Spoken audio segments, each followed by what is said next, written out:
नमस्कार विद्यार्थी मित्रों।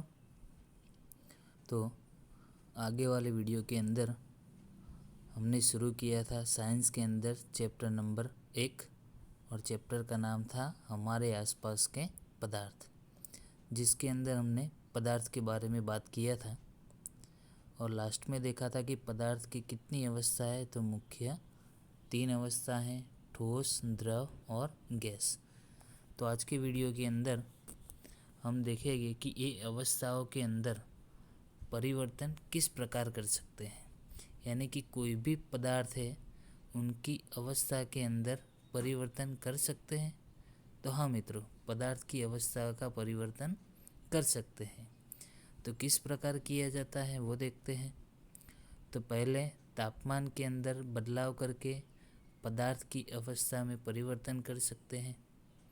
उसी प्रकार दूसरा कि दाब के अंदर बदलाव करके पदार्थ की अवस्था में परिवर्तन कर सकते हैं।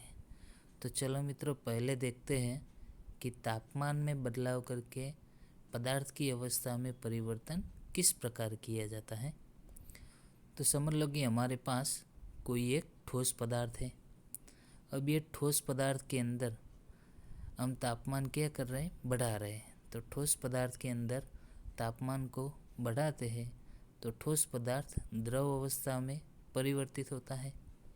उसके बाद ये द्रव अवस्था के अंदर भी तापमान बढ़ाते हैं तो ये पदार्थ गैस अवस्था के अंदर परिवर्तित हो जाता है। चलो मित्रों, इनको हम उल्टा करके भी कर सकते हैं कि समझ लो हमारे पास गैस अवस्था वाला कोई पदार्थ है। अब ये पदार्थ के अंदर तापमान हम क्या कर रहे हैं, कम कर रहे हैं। तापमान कम करते हैं तो गैस अवस्था वाला पदार्थ द्रव अवस्था में परिवर्तित होता है। उसके बाद ये द्रव अवस्था वाले पदार्थ को तापमान कम करते हैं तो वो फिर से ठोस अवस्था के अंदर वापस आ जाता है। तो चलो मित्रों, इनको हम कोई एक एग्जाम्पल लेके समझते हैं। तो समझ लो कि हमारे पास ठोस अवस्था वाला पदार्थ हमने यहाँ पे लिया आइस यानी कि बर्फ़ लिया है। तो बर्फ़ किस अवस्था में होता है, ठोस अवस्था के अंदर। अब ये बर्फ़ को हम क्या करते हैं, गर्म करते हैं। तो बर्फ़ को गर्म किया जाता है, मतलब तापमान बढ़ाया जाता है तो ये बर्फ़ पानी के अंदर रूपांतरित हो जाता है। मतलब ठोस अवस्था वाले पदार्थ का हमने क्या किया, तापमान बढ़ाते हैं तो वो पदार्थ द्रव अवस्था के अंदर परिवर्तित हो जाता है।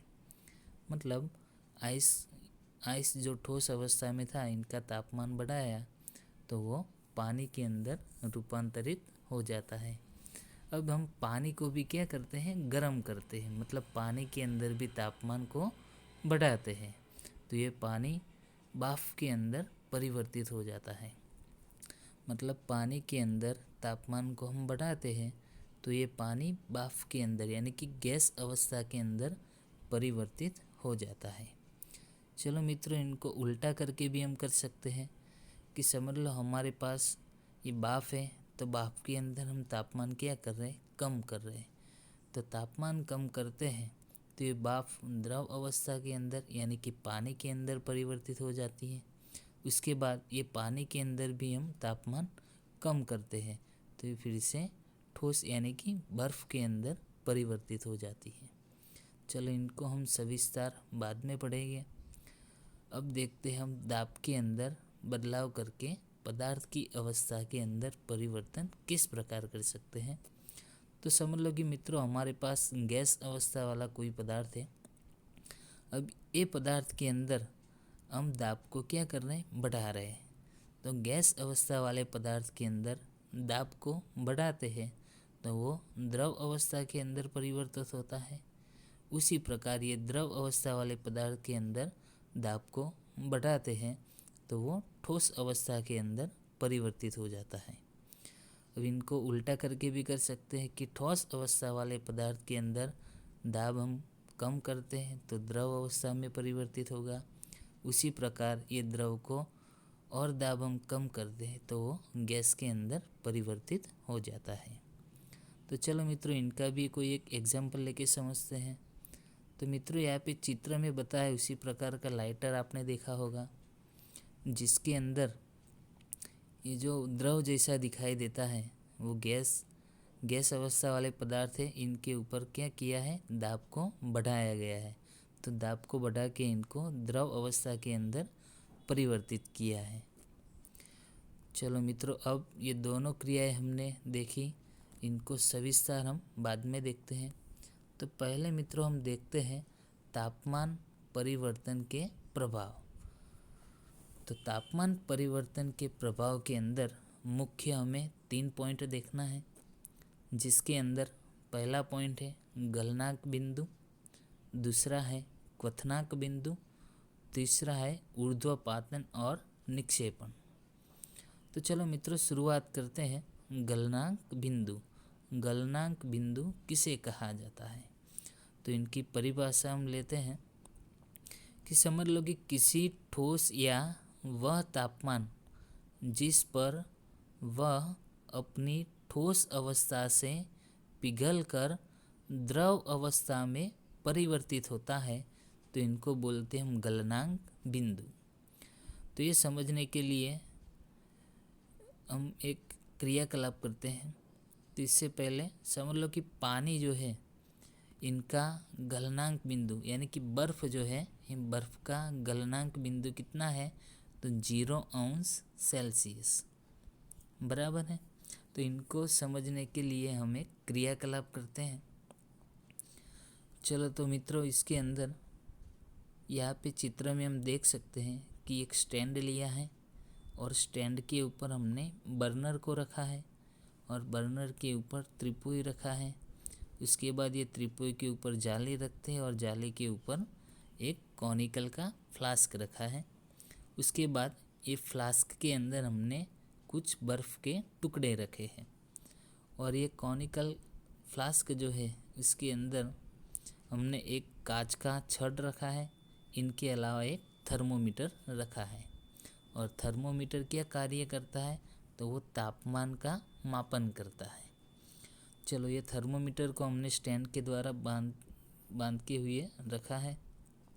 तो मित्रों, अब हम क्या करते हैं कि जो सूखा बर्फ़ है, तो बर्फ़ का तापमान -3 से लेके -4 तक होता है। अब नीचे से इनको बर्नर के द्वारा हम गर्म करते हैं। तो जब ये बर्फ़ को बर्नर के द्वारा गर्म किया जाता है, यानी कि उनका तापमान बढ़ाया जाता है, तो बर्फ़ -4 डिग्री में से पहले -3 डिग्री पे आएगा, -3 डिग्री में से -2 पर आएगा, -2 में से -1 पे आता है और फिर -1 में से वो 0 पे आता है। जब उनका तापमान 0°C होता है, तब ये बर्फ़ जो है वो पिघलना शुरू करता है, यानी कि बर्फ़ ठोस अवस्था में से पिघलकर द्रव अवस्था में परिवर्तित होता है। तो जिस तापमान पे ये ठोस अवस्था में से द्रव अवस्था में परिवर्तित होता है, तो उस बिंदु को हम बोलते हैं गलनांक बिंदु। तो पानी मतलब बर्फ़ के अंदर देखा है हमने कि बर्फ़ जो है वो 0°C तापमान पे बर्फ़ में से पानी के अंदर रूपांतरित होता है। तो इनको बोला जाएगा इनका गलनांक बिंदु। तो बर्फ़ का गलनांक बिंदु कितना है? तो 0°C। चलो मित्रों, हम देखते हैं संगलन को सुप्रसृत ऊष्मा। तो इनकी परिभाषा कुछ इस प्रकार है कि वायुमंडलीय दाब पर 1 किलोग्राम ठोस को उसके गलनांक पर द्रव में बदलने के लिए जितनी ऊष्मा ऊर्जा की आवश्यकता होती है, उसे संगलन की प्रसृत ऊष्मा कहते हैं। तो मित्रों, यहाँ पे हमने बर्फ़ के अंदर तापमान को बढ़ाते हैं, पर जब इनका तापमान 0°C होता है तब ये बर्फ़ पिघलना शुरू होता है। पर मित्रों, जब तक उनका ये पूरा बर्फ़ पानी के अंदर रूपांतरित नहीं होता है, तब तक उनका तापमान भी नहीं बदलता, मतलब वो भी कितना रहता है? 0°C।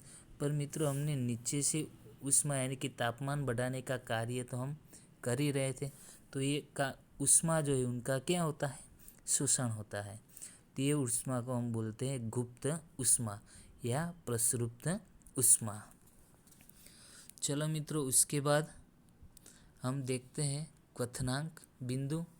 तो तापमान परिवर्तन के प्रभाव के अंदर दूसरा पॉइंट है क्वथनांक बिंदु।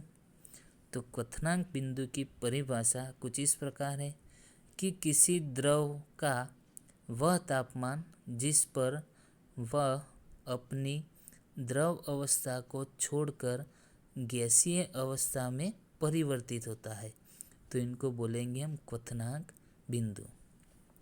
तो मित्रों, कोई भी पदार्थ है वो अपनी द्रव अवस्था में से गैस अवस्था के अंदर रूपांतरित होता है, तब तक का जो बिंदु है इनको बोलेंगे क्वथनांक बिंदु। तो चलो मित्रों, ये समझने के लिए एक क्रियाकलाप करते हैं। तो क्रियाकलाप के अंदर चित्र में बताया उस प्रकार एक स्टैंड लिया है। स्टैंड के ऊपर हमने बर्नर रखा है, बर्नर के ऊपर त्रिपोई रखा है, त्रिपोई के ऊपर जाली है और इनके ऊपर एक फ्लास्क रखा है। और ये फ्लास्क के अंदर हमने पानी भरा है और पानी के अंदर एक कांच की छड़ और दूसरा थर्मोमीटर रखा है। चलो, उसके बाद हम ये द्रव अवस्था पानी जो है वो कौन सी अवस्था में है, तो द्रव अवस्था के अंदर है। अब इनके अंदर हम क्या करते हैं, तापमान को बढ़ाते हैं। तो नीचे बर्नर के द्वारा इनको गर्म किया जाता है, यानी कि तापमान बढ़ाते हैं। तो द्रव जो है वो यानी कि पानी जो है वो गैस के अंदर यानी कि भाप के अंदर रूपांतरित होता है। तो यहाँ पे मित्रों, पानी जो है इनको हम गर्म करते हैं, तो जब उनका तापमान, पानी का तापमान 100 अंश सेल्सियस यानी कि 100 अंश सेल्सियस होगा, तब ये पानी बाष्प के अंदर रूपांतरित होना शुरू करता है। तो इनको बोलते हम क्वथनांक बिंदु। तो मित्रों, पानी का क्वथनांक बिंदु कितना है, तो 100 अंश सेल्सियस यानी कि 100 अंश सेल्सियस। अब मित्रों, दूसरा देखते हैं बाष्पीकरण की गुप्त उष्मा। तो वायुमंडलीय दाब पर 1 किलोग्राम द्रव को उसके क्वथनांक पर गैस में बदलने के लिए जितनी उष्मीय ऊर्जा की आवश्यकता होती है उसे बाष्पीकरण की गुप्त उष्मा कहते हैं। तो मित्रों, जब यहाँ पे